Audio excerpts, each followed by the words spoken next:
Gibt es bei der Software noch große Innovationen oder nur noch kleine Verbesserungen? Mein Eindruck ist, dass Letzteres zutrifft. Überraschungen und Aha-Erlebnisse sind rar geworden. Doch Ausnahmen existieren. Notion ist so ein Beispiel, das es in letzter Zeit wirklich geschafft hat, mich zu verblüffen. Das ist Notion. Auf den ersten Blick ist diese Anwendung nicht spektakulär. Ihr offensichtlicher Zweck ist es, dass man seine Notizen erfasst. Links werden die Seiten nach Themenbereichen verwaltet, rechts findet man die eigentlichen Inhalte.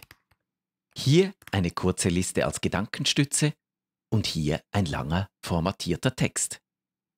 Wie wandlungsfähig diese Anwendung ist, zeigt sich bei den Templates, den Vorlagen, die man seinen Einträgen zugrunde legen kann.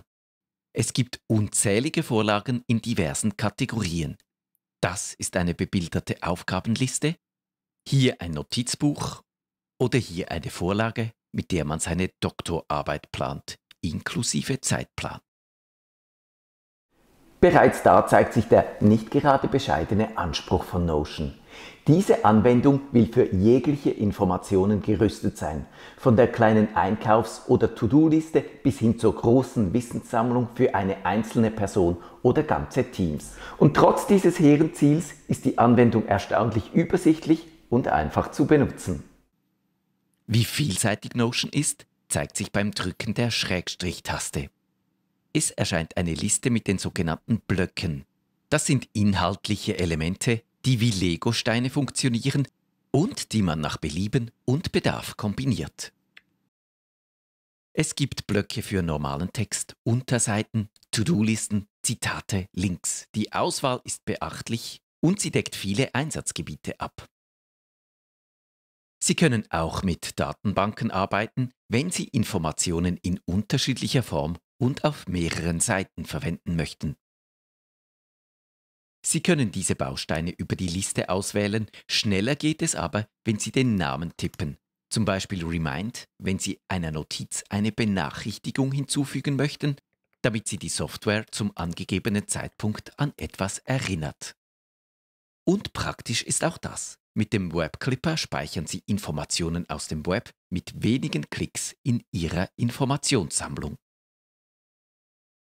Trotz der vielfältigen Möglichkeiten ist Notion einfach zu benutzen. Blöcke lassen sich per Maus umsortieren oder über dieses Menü hier bearbeiten. Und es gibt viele Formatierungsmöglichkeiten. Die helfen einerseits dabei, Dinge hervorzuheben und Akzente zu setzen, aber sie können eine Notiz auch einfach hübsch gestalten. Es gibt kein Patentrezept, wie man seine Informationen am besten digital verwaltet. Da hat jeder Anwender so seine Vorlieben und es ist auch wirklich wichtig, das richtige Instrument zu verwenden. Denn nur wenn man nicht mit der Software kämpft, hat man Zeit, sich mit seinen Ideen zu beschäftigen.